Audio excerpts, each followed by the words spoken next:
Well, I should begin by saying that I think that your view of it will be obviously altered by whether or not you've seen the series. So, all information, I haven't seen The Sopranos.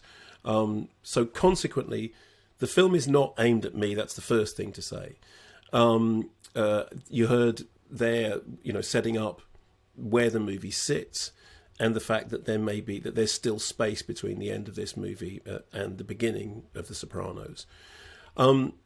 I think what is important is that if I think of Twin Peaks Fire Walk with Me, which is, I think one of the greatest horror films of its decade, I always wondered how Twin Peaks Fire Walk with Me would work if you hadn't seen Twin Peaks the series. And I have spoken to a couple of people who weren't Twin Peaks TV fans. They'd seen some of it, but not all of it. And they still felt that it held up as a superb horror film, even though there was large sections of it that they didn't quite understand, or they didn't understand at all, because obviously it's, tying itself into the ongoing mythology of the series.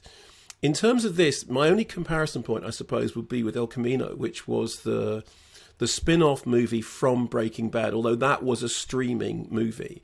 And I remember watching El Camino and thinking, well, it's okay, it's fine. I mean, it feels like an appendage, but I'm watching it on a streaming service, having watched all of Breaking Bad, and there are a couple of nice things in it because it gave Jesse his story, and there were things in it that I enjoyed, but it definitely felt like an appendage. It didn't feel like it was absolutely necessary. This is a cinema release, and I think therefore needs to be judged as such. And to judge it as such by someone who doesn't know the TV series, it does feel like an offshoot of this. I mean, it's interesting because he talks in that interview about the Sopranos universe. This feels to me like an appendage to the Scorsese cinematic universe, not least because of some of the casting, obviously. And there's always been this tangential thing between the Sopranos, and Scorsese. So it felt like an origin story. It felt like it was spending a lot of time setting up things that fans of the TV show would appreciate, but which don't seem to have that same kind of heft for cinema audiences, unless what it's doing is setting them up for further movies to come. But it did feel like it was spending a lot of time putting pieces in place that would then have consequence further down the line. Now, this is nothing new. This is a kind of a regular thing with any form of origins or prequels, is that they feel like they're setting stuff up for stuff that already.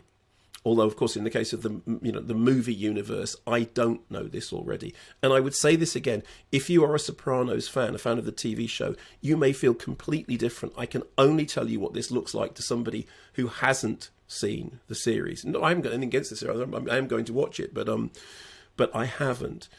And so there was a part of me that thought, well, it's well done. There are set pieces that are solidly done. It's certainly not a badly made movie by any means. However, it did have the sense that it absolutely required you to have to know and to love the series in order to be as invested as you need to be.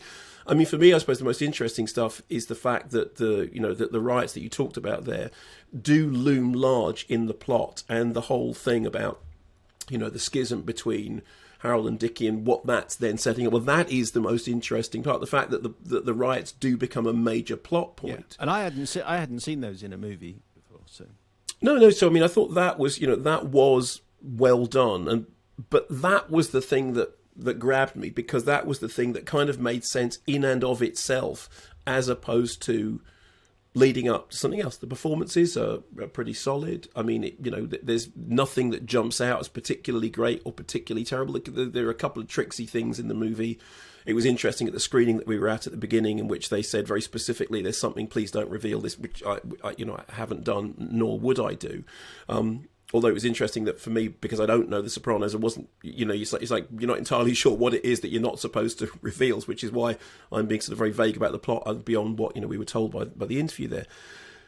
But it did feel like it was a tangential thing to that. I mean, I like the idea of the Scorsese cinematic universe anyway, because of the whole Marvel thing. So it's fine. It's, if anything, it feels like an in-joke for which the punchline is some way down the line. There are some, good period details, some interesting socio-political stuff, but I'm just not into... I mean, it was interesting when he was talking, about the creator, about David Chase, feeling anxious about it, saying that he was initially against it and he was still worried about it. And I understand. I mean, I do understand that because as somebody who isn't au fait with the series, it did feel like an addendum to something that I haven't seen. Wow. But also, it is worth it. Sopranos is one of the most popular TV series of all time. So I would imagine that 90% of the audience do know The Sopranos. And I can only tell you what it therefore looks like from the 10% who don't. George Knott in London. I've just returned from an opening night screening of The Many Saints of Newark at the East Dulwich Picture House. As a self-confessed lover of the Sopranos TV show, I was concerned a cinematic misstep could taint the show's legacy. No cause for concern here. Is this a film for those uninitiated in the world of the Soprano family? Well, it's hard to say. There might be enough mobster fare to enjoy for those approaching it cold, but it's the knowing nods towards what will lie ahead for so many of these characters that will provide the film's highlights for fans of the series. The majority of the characters are smartly recast, not least Vera Farmiga, having delicious fun as a younger Olivia Soprano. At times the plotting feels a little clunky, but the rich detailing, the 1960s and 70s New Jersey, means that's broadly by the by. One for the purists, you bet, but whether it packs enough of a punch to satisfy newcomers is another matter. Grazie. That's George Knott in London. Mayo at bbc.co.uk.